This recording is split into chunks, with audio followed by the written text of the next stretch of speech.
They skipped my birthday 5 years straight but handed her a luxury SUV. My dad told me a week before my son's birthday that they wouldn't be coming. He said money was tight. I believed him, because that's what you do with parents, right? You believe them even when your gut whispers otherwise. I tried to make it easy. I told them we weren't doing anything big. Just a few friends at the park, cake snacks, some balloons from the dollar store.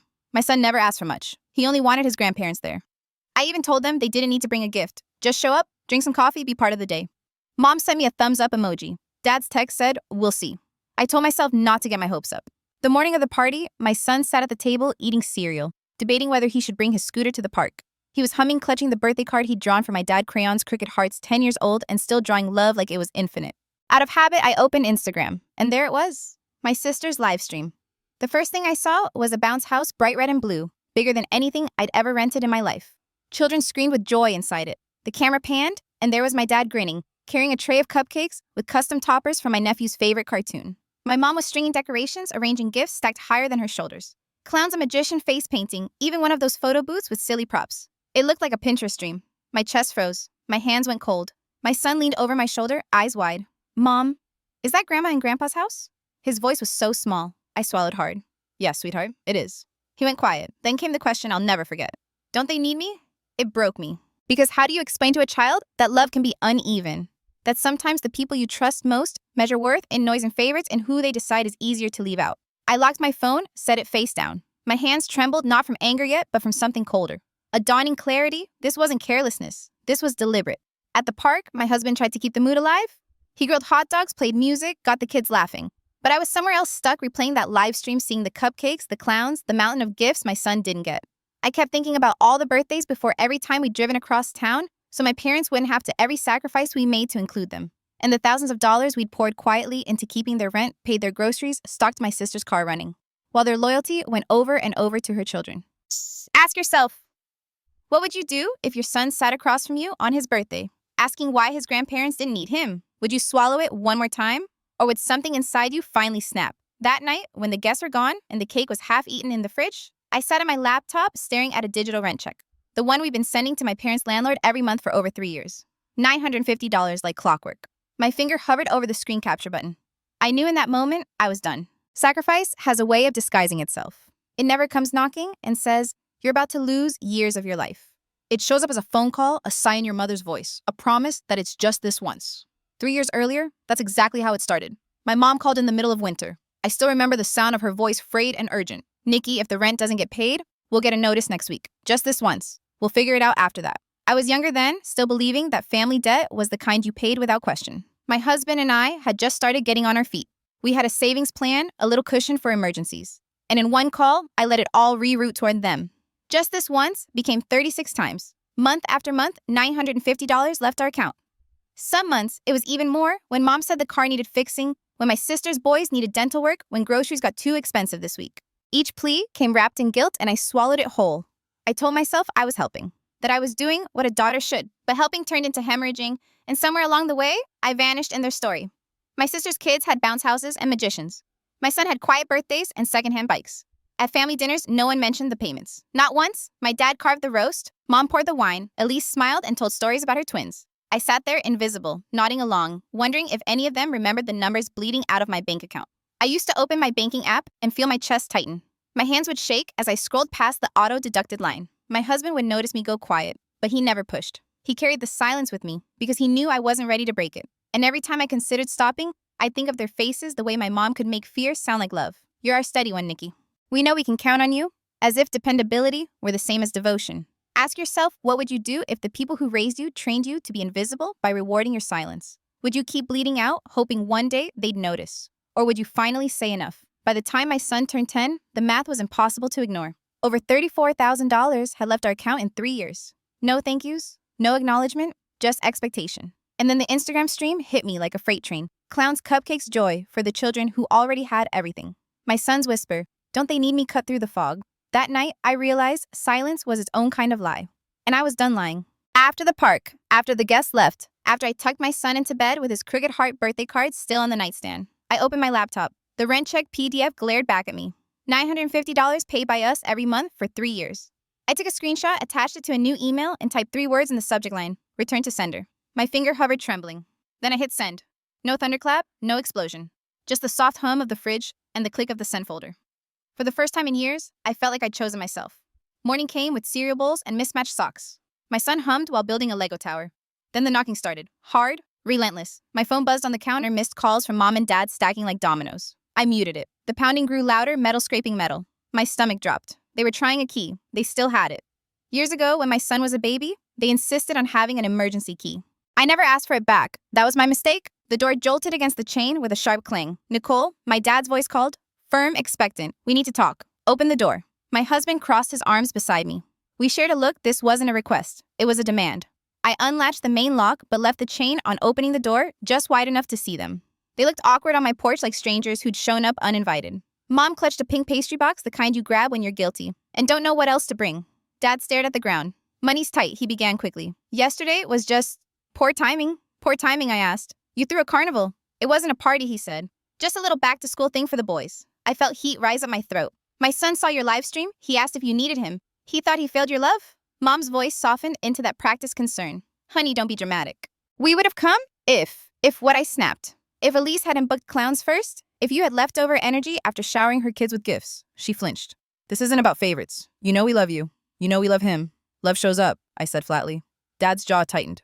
We can't keep doing this. Think about the will. The words landed like poison. The will, I repeated. You're threatening inheritance over a child's birthday. It's about respect, he said. No, I shot back. Respect would have been telling the truth.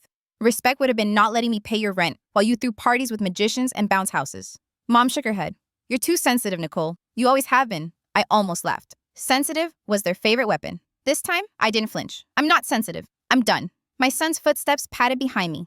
He peeked out, cards still in his hand. His eyes darted from their faces to mine. Hey, buddy, I said gently, never looking away from my parents. Go finish your Lego guy, the brave one. He nodded and disappeared. Mom saw the card. Her expression faltered for half a second, but she steadied herself and lifted the pastry box. We brought dessert. You brought sugar to a fire, I said. It won't fix this. Dad leaned closer. You're making a mistake. Family takes care of family. We did, I said. For years. Rent, groceries, car repairs, birthdays, Christmas. We carried you while you carried her. His face stiffened. If you're going to keep score, I'm keeping boundaries. I cut in. The rent is finished. Permanently. And the key? I held out my hand through the gap. Give it back. Mom scoffed. Dad hesitated, then pulled it from his pocket and set it in my palm. It was warm from his hand, but cold to me. Something inside unclenched. You'll regret this, he muttered. I regret only how long it took, I said. Go home. This is our home too, Mom snapped. And for a split second, the mask slipped. This wasn't about money. It was about control. I dropped the key into the ceramic dish on the entry table. The sound was sharp, final. I closed the door until the chain pulled tight. Don't come back without an apology that starts with we were wrong. Nicole, my dad began. I shut the door. Their footsteps retreated. Silence spread across the house, steady and full. My husband touched my shoulder, grounding me. In the living room, Lego bricks clicked together, ordinary sacred. Back in the kitchen, I reopened my laptop. At the top of my sent mail sat those 3 words, return to sender. For once, I believed them. Ask yourself, if your parents tried to unlock your front door with an old key, would you let them back in out of habit? Or would you finally chain the lock and choose peace for yourself? When I finally unhooked the chain and let them step inside, it wasn't because I wanted to. It was because I needed to hear what excuse they thought could cover this wound. My dad shuffled in first, his eyes darting to the floorboards like he was counting scuffs. My mom followed, still holding that pink pastry box as if it were a peace treaty. Sit, I said. My voice didn't rise, but it carried. My husband stood just behind me, arms crossed, a silent wall of support. Dad cleared his throat. Nicole, you know money's been tight. We never meant for you to feel left out. Yesterday wasn't a big party. It was just stop. I cut him off. You called a bounce house and clowns not a big party. Mom tried the softer angle. It wasn't about favorites. Elise's boys. They've had a hard year. We thought they needed the distraction. And my son didn't, I asked. He sat at our kitchen table with a hand-drawn card for his grandpa while you were out there with magicians and balloon arches. He asked me if you needed him. Do you understand what that means? Neither of them answered. The silence confirmed what I already knew they had chosen, over and over. Nicole, Dad said finally, you're making this bigger than it is. And honestly, you need to think about the will. The words slammed between us like a gavel. The will. So that was their ace. Not love, not apology, but the threat of inheritance? I laughed sharp and bitter. You're dangling property over my head because I asked you to show up for your grandson. It's about respect, Dad repeated, jaw tight. No, I said. Respect would have been telling me the truth instead of lying about money. Respect would have been acknowledging the years I paid your rent while you spoiled Elise's kids. Mom's lips trembled, but she steadied herself with the old line, you've always been so sensitive. My chest tightened, but not the way it used to. For years, that word had been their favorite leash. This time, I let it snap. I'm not sensitive, I'm awake, and I'm finished. My son peeked around the corner, then card still in his hand. His eyes flicked from their faces to mine. Buddy, I said softly, go finish your Lego guy, the brave one. He nodded and slipped away. Mom's gaze followed him, and for one flicker of a second, her face cracked. But then she lifted the pastry box, forcing a brittle smile. We brought cake. You brought dessert to a funeral, I said. Because this, I gestured between us, is the death of pretending. Dad's face flushed. Family takes care of family. My voice didn't shake. We did, for years. Rent, groceries, birthdays, emergencies. Every time you needed something, we were there. And you repaid us by erasing us. For a long moment, no one spoke. The pastry box slipped slightly in Mom's grip. My dad looked older than I remembered, gray, at the temple's shoulder stooped, but still stubborn, still grasping for control. I reached behind me, grabbed the key dish, and set it between us. Their copy of my house key lay inside cold and gleaming. That chapter is closed. You don't get access anymore, not to this house, not to my wallet, not to my child's heart. The rent is over, permanently. My dad's jaw worked, but no words came. My mom shook her head, muttering, ridiculous. I stood tall in my husband's steady presence at my side. If you want to come back, it starts with the words, we were wrong. Until then, this door stays shut. Their silence was answer enough. It didn't take long for the story to spread. Families like mine never keep poison bottled. They pour it into the group chat, into Facebook, into Instagram captions dressed as morality lessons. The first hit came from Elise. A screenshot of my email subject line, bold, brutal, return to sender. She plastered it on her feed with a caption so smug I could almost hear her voice dripping through the text. Some people can't stand to see others happy. Sad when bitterness ruins a beautiful day. Jealousy is ugly. Within an hour, the comments stacked like bricks. Wow, some people just need attention. Isn't she the one who never shows up anyway? So sad when siblings can't be supportive. Friends of hers, distant cousins, people I hadn't spoken to in years, each one swinging their little hammer helping build the gallows. By the time I saw it, the post had nearly 100 likes. Heart emojis, clapping hands. Strangers validating the story she wanted, told Elise, the devoted daughter. Me, the bitter sister. I didn't reply. Not because I didn't have words, but because I'd learned words in that family don't land, they ricochet. They come back labeled too sensitive, too dramatic, too much. But then I saw it. Buried under the noise, a single message from my aunt. Just one line. You did the right thing, Nicole. It's about time. It didn't undo the sting, but it steadied me. Someone else had seen it. Someone else had known all along. Meanwhile, my phone buzzed like a hive gone wild. Voicemails from Florida cousins I hadn't seen since college. A paragraph from my mom's sister beginning with, "This isn't how your mother raised you." Numbers I didn't recognize, calling back to back. My husband asked if I wanted him to block them all. I shook my head. Let them talk. They need the echo chamber more than I need silence. Still, the weight pressed down. At work, I found myself refreshing feeds, watching my own reputation bend and snap in real time. It's a strange thing to be alive while your family writes your obituary in the comments section. At night, I sat on the bathroom floor scrolling through posts, wondering if my son would someday stumble across them, if he'd read words like jealous, bitter, petty, and think they belonged to me. Ask yourself, what would you do if your own blood rewrote the story and cast you as the villain? Would you fight to correct the narrative, or would you let silence tell the truth? They were too afraid to say out loud. I chose silence. But silence can be its own scream. When words failed, I turned to numbers. Numbers don't lie, don't twist, don't gossip behind your back. They just sit there in rows, cold and undeniable. The morning after Elise's post, I sat with my laptop and made a list. Rent $950 a month, 36 times. Groceries, random transfers, sometimes $200, sometimes $500, always just until payday. The shared Amazon account I refilled every Christmas. The Netflix password my nephew once blurted out at dinner like a family heirloom. Every favor I'd quietly automated so they could live without consequence. One by one, I shut them down. I emailed the landlord we've been paying for 3 years. Any future issues are no longer our responsibility. I CC'd my dad. No explanation, no argument. Just a clean severance. Next, the grocery account. I logged in, deleted the card, and stared at the empty payment slot like it was an altar I'd finally cleared. Amazon canceled. Netflix password changed. Hulu Prime, even the Costco membership, gone. Each click felt like a tab closing in my brain, a room I no longer had to clean.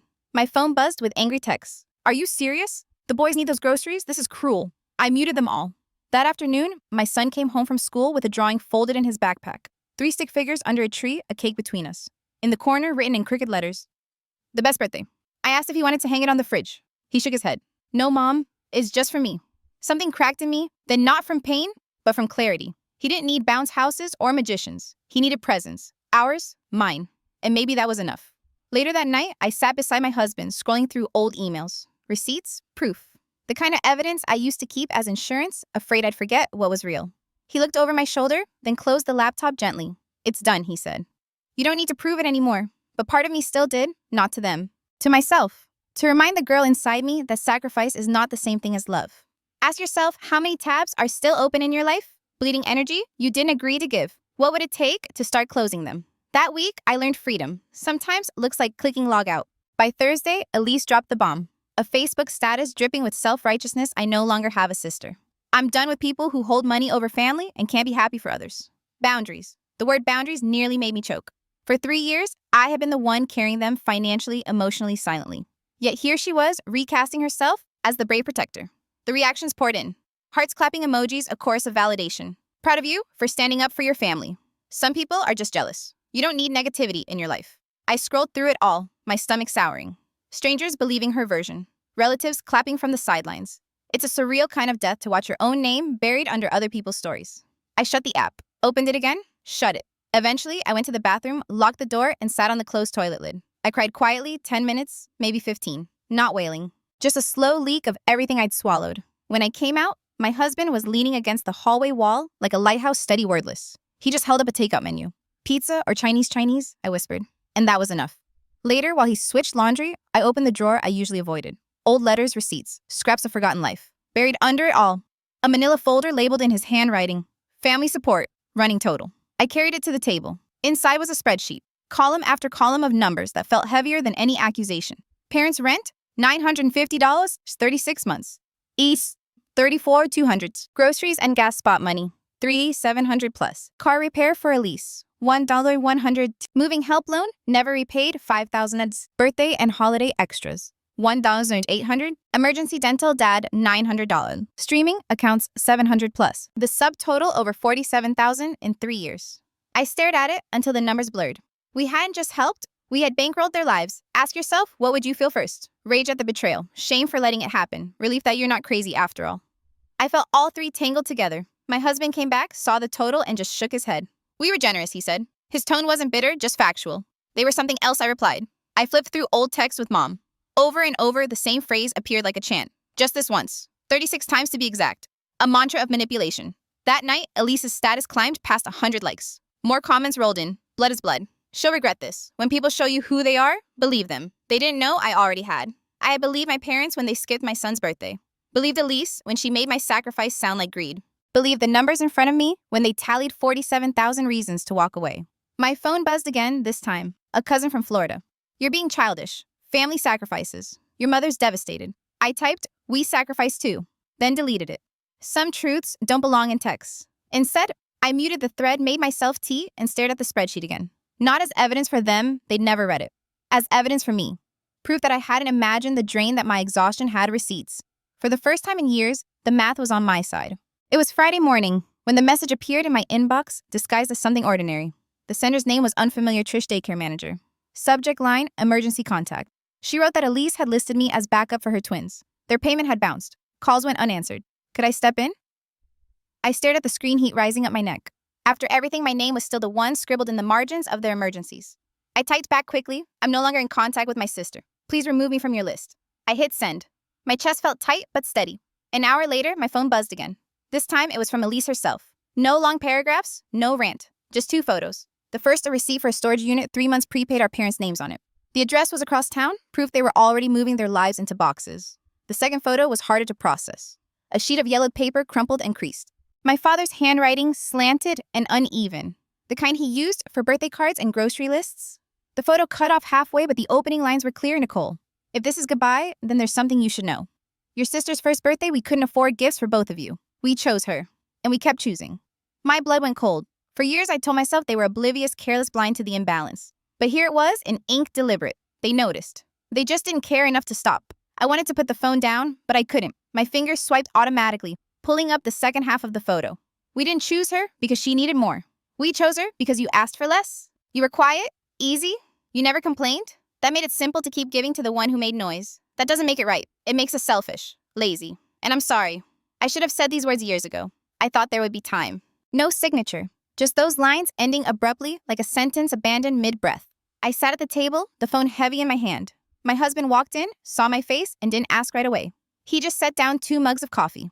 When I finally handed him the phone, his jaw clenched, eyes scanning each word slowly. He slid it back, quiet. They admitted it, he said. Too late. I whispered. My throat felt raw. They admitted it when it doesn't matter. All those birthdays where my son got a sweater, while Elise's twins tore into Lego cities. All the dinners where my name went unsaid. It wasn't a mistake. It was a choice, a pattern, a ritual of neglect. And yet, I couldn't stop my hand from shaking. Because even in their confession, even in their cowardice, some part of me had waited decades to hear those words. We were wrong. You deserved more. Ask yourself, what would you do if the people who hurt you finally admitted it, but only when the damage was beyond repair? Would you accept it as closure, or would you see it as another cruelty? Proof they knew all along. I didn't answer. I couldn't. I just folded the phone shut and stared at the manila folder still sitting on the counter, the spreadsheet of every sacrifice. Numbers don't beg. Numbers don't apologize too late. Numbers tell the truth you can't rewrite. And in that moment, I decided the letter would never buy them a key back into my life. It was a great evening when the knock came. Not polite, not hesitant. A knock that carried weight bags, bodies, desperation. My husband opened the door expecting a neighbor. Instead, my entire family stood there. My sister mascara streaked down her face, my mom clutching a half-zipped duffel stuffed like it had been thrown together in minutes. My dad trailing behind, smaller somehow, his gaze fixed on the concrete. And Elise's boys, my nephews, standing with wide, tired eyes. Nicole. Elise whispered, voice cracking. We didn't know where else to go. Behind me, the house was warm. Dinner simmering on the stove, my son in the living room building his Lego station, humming to himself. The contrast was brutal, my home steadied theirs unraveling. We're sorry, she said. We made mistakes. But you don't understand what it's like. We're out of options. That line stung more than any insult. You don't understand. I had understood too much. I had understood every time they said, just this once. Every month, I signed away $950. Every Christmas, my son watched his cousins open mountains of gifts. I understood sacrifice until I nearly disappeared. You don't get to say I don't understand, I said quietly. I was always the one holding things together, while you took advantage of it. My mom tried to step forward, but my husband blocked the doorway. His voice was calm but firm. Not tonight. Not anymore. She glanced past him, eyes flicking to where my son sat cross-legged on the floor, crayons scattered around him. He doesn't deserve this, she said. And for once, I agreed. You're right, I said. He doesn't deserve it. That's why I'm not letting it back into his life. Elise's boys shuffled nervously. One clutched a stuffed animal frayed from too many nights of comfort. My heart twisted. Children are always the collateral. But I knew letting them in meant reopening a wound that would never close. I forgive the debt, I said finally, but not the damage. Elise's lips parted, searching for a response. My dad kept staring at the ground. My mom's eyes glistened, but no tears fell. I stepped closer to the doorframe, met their eyes one by one, and said the words I had needed to hear my whole life. This is my boundary. You don't get to cross it. Then I closed the door. The sound wasn't a slam, it was a seal, the final click of a lock that had been waiting years to turn. Inside the house was quiet again. My husband exhaled, shoulders loosening. My son looked up from his Legos, innocent, unbothered. Mom, he asked, can you help me find the red piece? I walked over, sat cross-legged beside him, and dug through the pile until I found it. My hand brushed his warm and sure. For the first time in a long time, I realized the family I needed was already here. Ask yourself, if the people who broke you showed up at your door, would you let them back in out of guilt? Or would you finally shut the door and choose the peace you built yourself? A month later, the moving truck pulled away from our new house. The driveway smelled of fresh paint and sawdust, the air sharp with beginnings. In the backyard stood a crooked lemon tree, half wild, half patient, waiting for someone to care for it. My son ran circles around the patch of dirt beside it, already planning. Carrots here, tomatoes here, maybe a swing too. His voice was so certain, so unshaken. Children are resilient in ways adults forget. Inside boxes were stacked against the walls. My husband balanced one on his shoulder, grinning like he hadn't in years. We weren't moving into a mansion, just a modest house with space to breathe. But every wall was ours, every room free of expectation. That night, we ate takeout on the living room floor. No decorations, no guests, just us. My son tore open his fortune cookie and read it out loud. The quiet life is the happiest life. He giggled. That's boring. I smiled, but inside, I knew better. Quiet isn't boring when you've lived in chaos. Quiet is oxygen. Quiet is a gift. In the weeks that followed, silence became a kind of music. My phone no longer buzzed with guilt-drenched demands. No more cousins posting their versions of me. No more birthdays defined by live streams I wasn't invited to. Instead, mornings began with coffee on the porch. Afternoons with Lego towers and muddy sneakers. Evenings with my husband's hand brushing mine as we passed each other in the kitchen. The absence of drama left room for something else peace. Do I think about them? Yes. Sometimes, when the lemon tree blooms, I wonder if they drive past, if they tell themselves a story where I'm the villain. Sometimes, I imagine Elise still posting, still collecting applause from people who will never see the spreadsheet. But those thoughts don't stay long. They pass like clouds, drifting without weight. The truth is, freedom doesn't announce itself with fireworks. It arrives quietly in the unopened messages you no longer dread, in the doors that stay locked, in the laughter of a child who finally feels like he's enough. Ask yourself, if the silence that once terrified you suddenly felt like home, would you embrace it? Or would you run back to the noise that broke you? I chose silence. And in that quiet, I found us. Thanks for watching and supporting this channel. Every like, comment, and subscription helps bring more full story dramas to life and reminds others they're not alone in their family battles.